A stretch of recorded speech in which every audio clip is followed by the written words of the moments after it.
New Pew Research shows Americans say that strengthening the economy is their #1 priority for 2024. Bill Emmons is an economist and adjunct lecturer at Washington University in St. Louis, joining us now to add some context to Cookie Monster's concerns. Thank you for your time on this Super Tuesday. What specific economic factors and indicators are most likely shaping what viewers' views are on the economy right now?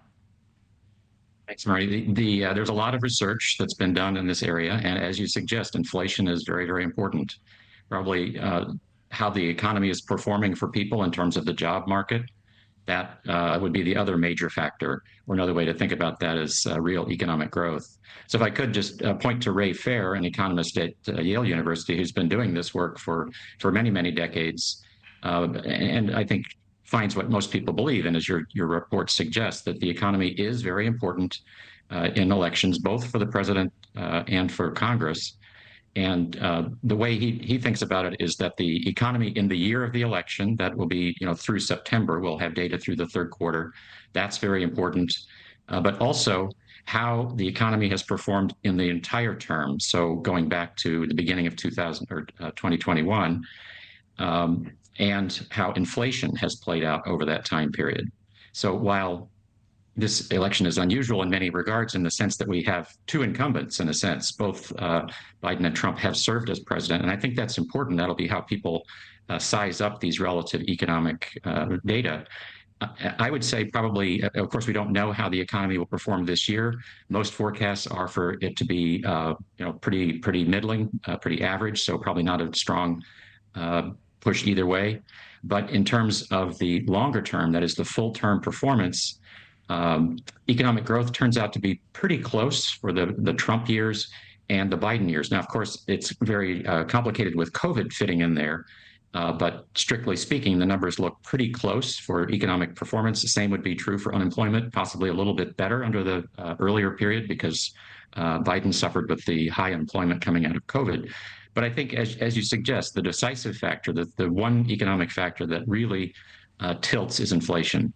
It looks like inflation, depending on the measure, is about 10 percentage points more during the first 3 years of the Biden administration than it was during the Trump administration. So based on this evidence, you'd have to say that the economic numbers probably will hurt President Biden because of that inflation. Where are people being pinched the most when you talk about inflation on everyday things? Well, it has shifted, of course. COVID caused lots of disruptions, particularly on goods, that is to say, durable goods, things like automobiles, furniture, things like that. So price inflation was very, very high early in the period coming out of COVID for goods. We had disruptions in food markets, energy markets related to the Russian invasion of Ukraine, other supply chain problems. So non-durable goods inflation also was pretty strong. Now that's come down in 2023, the inflation, not the absolute price levels necessarily. But what has now become much more of a pressing concern are what economists call services. So things like entertainment, travel, healthcare, and shelter, that is rent or hotel costs, things like that. And those prices are still rising pretty strongly relative to our history.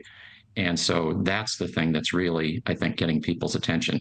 I mean, obviously, the food and energy has been volatile, but those are not actually the real drivers of inflation right now. It's more those services. And it's your personal bottom line, right? How at the end of the day you make ends meet, and who's going to help you do that come November. Bill Emmons, economy always the driving factor. Every election cycle, it will be no different this year. Thank you for your time. Thank you for watching. Go to newsnationnow.com to find NewsNation on your television provider. And don't forget to click the red subscribe button below to get more of NewsNation's fact-driven, unbiased coverage.